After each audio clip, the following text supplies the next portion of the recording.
There's a Tuesday afternoon when you're sitting at your desk, staring at your computer screen, and nothing makes sense anymore. Not the work, not the emails, not the carefully constructed life you've been building for years.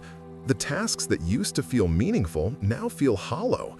The goals that once motivated you seem pointless. You go through the motions, answer the messages, attend the meetings, smile when expected, but inside, there's a flatness you can't shake.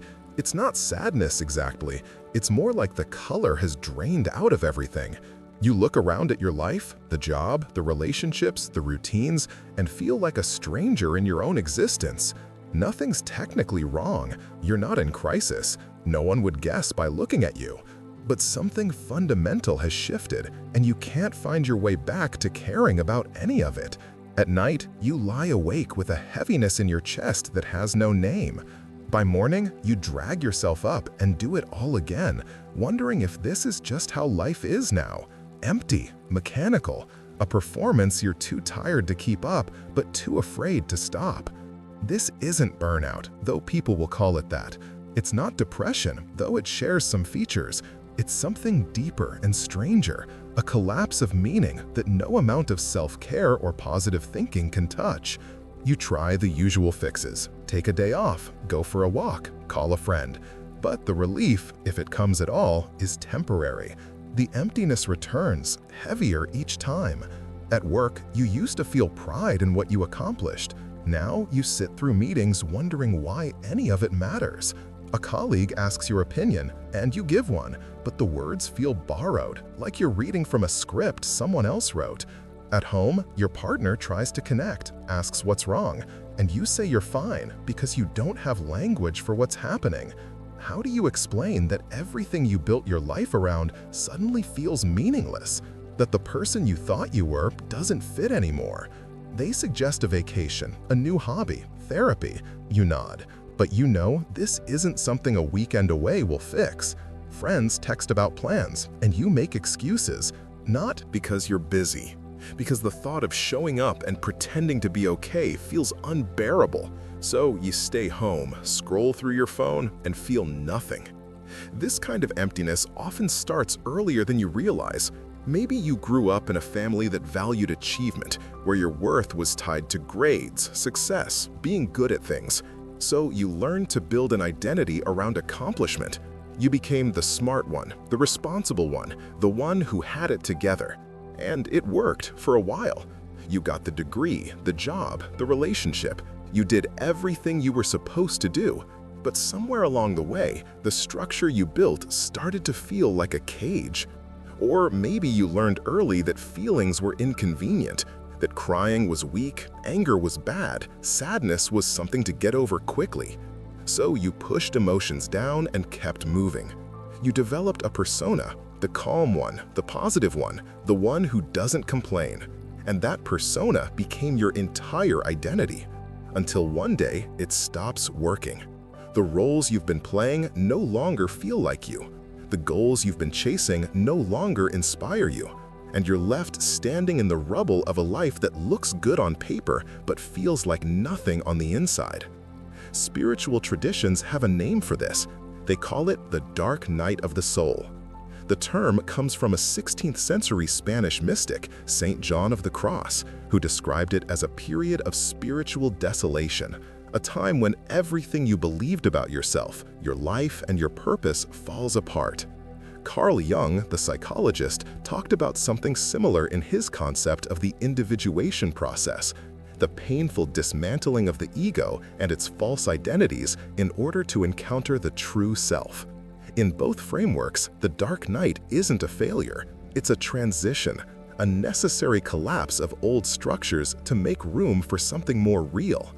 But when you're in it, it doesn't feel like transformation, it feels like dying. Not physically, but psychologically. The version of yourself you've been living as is crumbling, and you don't yet know who you'll become. The dark night shows up in stages. First, there's disillusionment. The things that used to matter, career success, social approval, even relationships, start to feel empty. You hit a goal you've been working toward for years and feel nothing. You get the promotion, the recognition, the validation you thought you needed, and it doesn't fill the hole. Second, there's isolation. You pull back from people, not out of anger, but because you can't fake enthusiasm anymore. Conversations feel exhausting. Everyone seems to be living in a world you no longer recognize.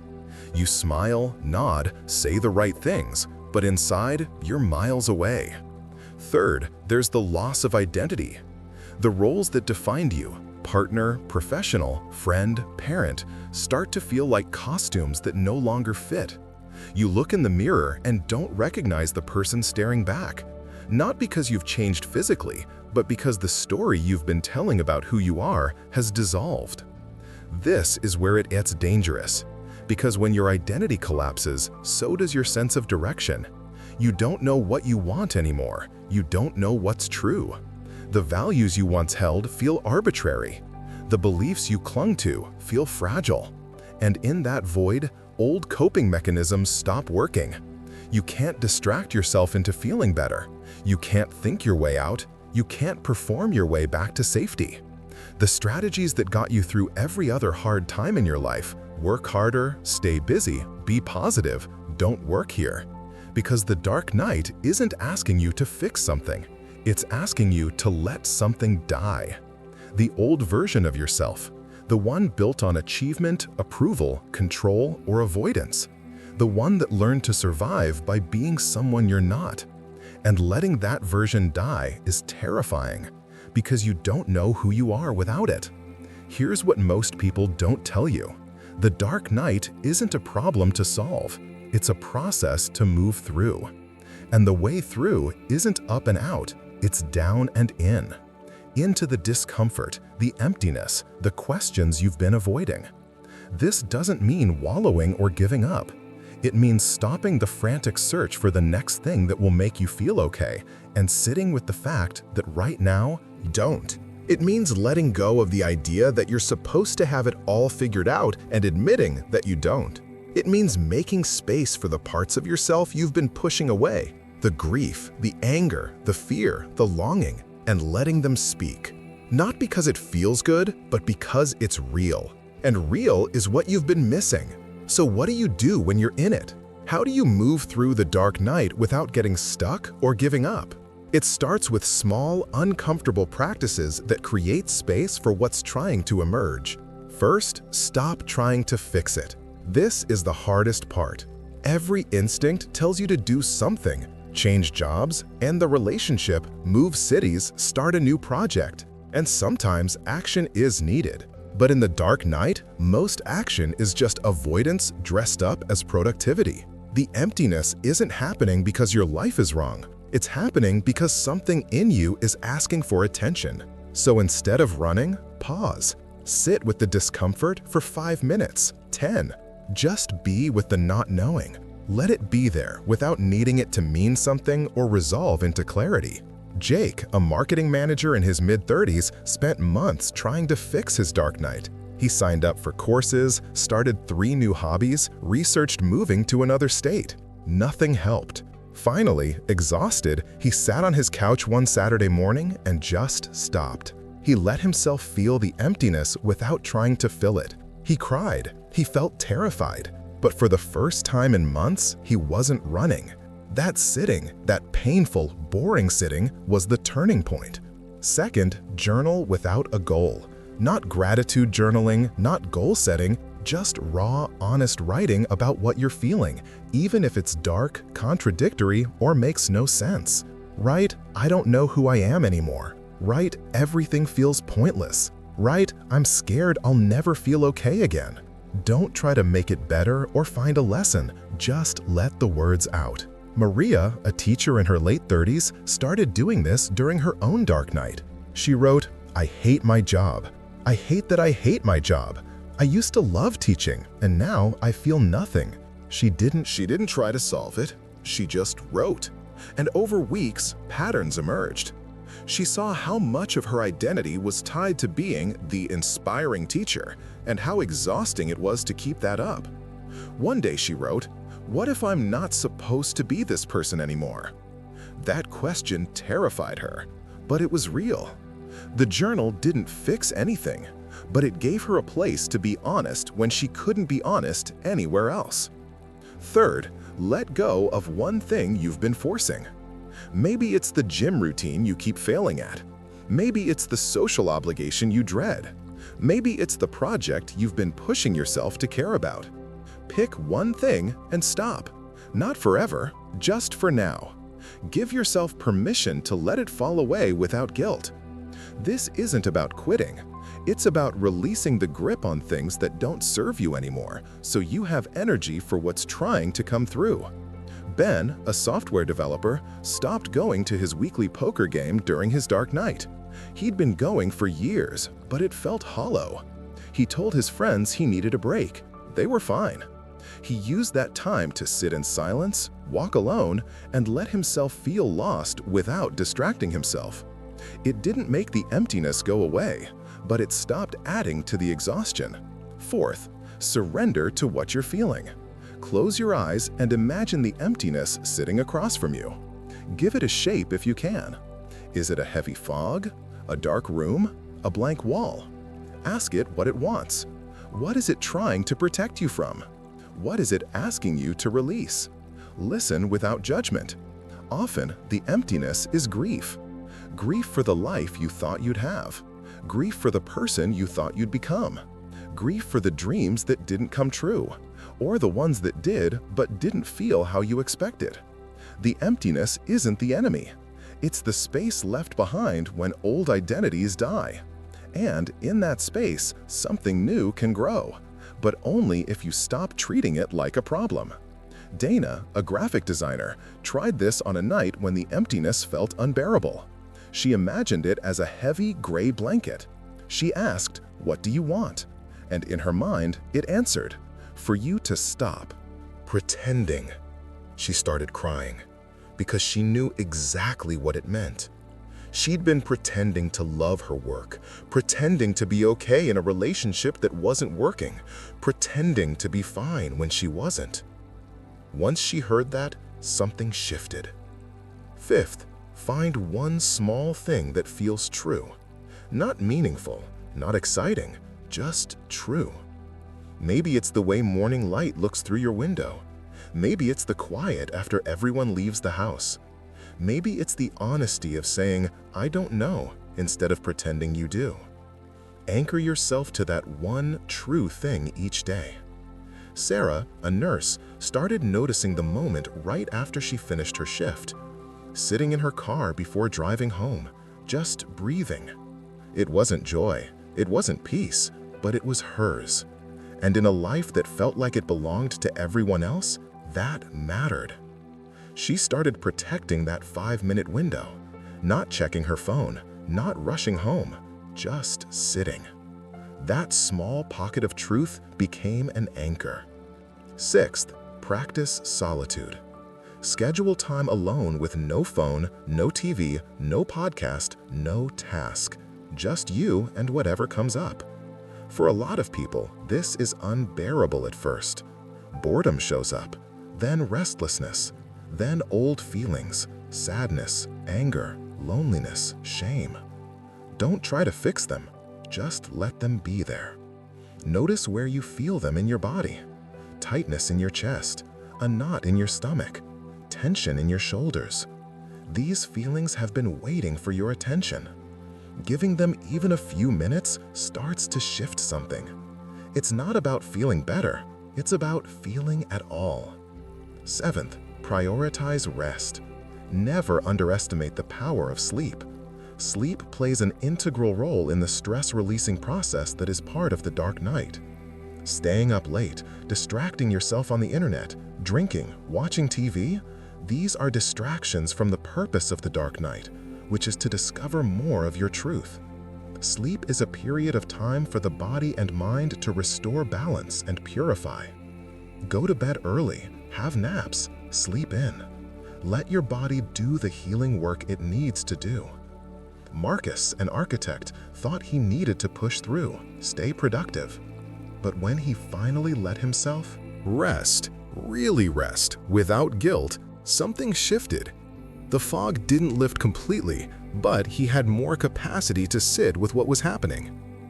8th, ground yourself in nature. Go barefoot into the forest. Let your feet connect to the earth. Lie on the grass and feel yourself being pulled into it. Nature doesn't ask you to be anything other than what you are. It doesn't need you to perform or explain. It just holds you. Emma started walking in a nearby park every morning before work. She didn't listen to music or podcasts. She just walked, felt the air, noticed the trees. At first, it felt pointless, but after a few weeks, those walks became the only time she felt remotely connected to something. Not to meaning, not to purpose, just to being alive. And that was enough. 9th, accept the timeline. The dark night doesn't come with an end date. It doesn't finish when you've learned the right lesson or done enough inner work. It ends when it ends. Some people move through it in months. For others, it takes years. Trying to rush it or figure out when it will be over only makes it harder. Instead, practice accepting where you are today. Today might be empty. Tomorrow might be slightly less empty, or it might be worse. Both are okay. You're not failing. You're in a process. And process doesn't move in straight lines. It spirals. Some days you'll feel a flicker of hope. Some days you'll feel like you're back at the beginning. Both are part of it. Let it be messy. Let it take as long as it takes. Over time, and it really is time, not a sudden breakthrough, things start to shift. Not back to how they were, forward into something new. You wake up one morning and notice you're curious about something. Not excited, just curious. You have a conversation and realize you were actually present for it, not just performing. You make a decision based on what you want, not what you think you should want. The changes are small, subtle, but they accumulate. Relationships that were based on the old version of you start to feel strained. Some fade, others deepen as you show up more honestly. New people enter your life, people who meet you where you are, not where you used to be. Work might change, not because you forced a big decision, but because your tolerance for inauthenticity evaporates and you start saying no to things that drain you. Internally, the constant pressure to be okay eases. You stop feeling like a fraud because you're not pretending anymore. The gap between who you are and who you show the world narrows. You're not happier necessarily, but you're more real, and real feels better than good ever did. The dark night doesn't leave you the same. It strips away the parts of your identity that were built on fear, obligation, or someone else's expectations. What's left is raw, quieter, less polished, but it's yours, and that's the point. Not to become a better version of the person you were, but to stop being that person altogether and discover who you actually are underneath all the trying. The Tuesday afternoon when you sat at your desk and felt the color drain from your life wasn't the beginning of the end. It was the end of the beginning, the end of living on autopilot, the end of building a life based on what you thought you were supposed to want. The dark night came not to destroy you, but to dismantle the structures that were keeping you small. It's brutal, it's lonely, and it's necessary. Because on the other side isn't a return to who you were. It's a meeting with who you've always been, waiting underneath the roles and the performance and the exhaustion. You don't come out of the dark night fixed or enlightened or finally at peace. You come out more honest, more grounded, more willing to live in the questions instead of grasping for answers. And that's enough. Not because it feels good, but because it's real. And real is what you've been looking for all along. If this resonated with you, subscribe for more videos on psychology, self-awareness, and the inner work that actually matters. Drop a comment and let me know. Have you been through a dark night of the soul? What helped you move through it? I read every one.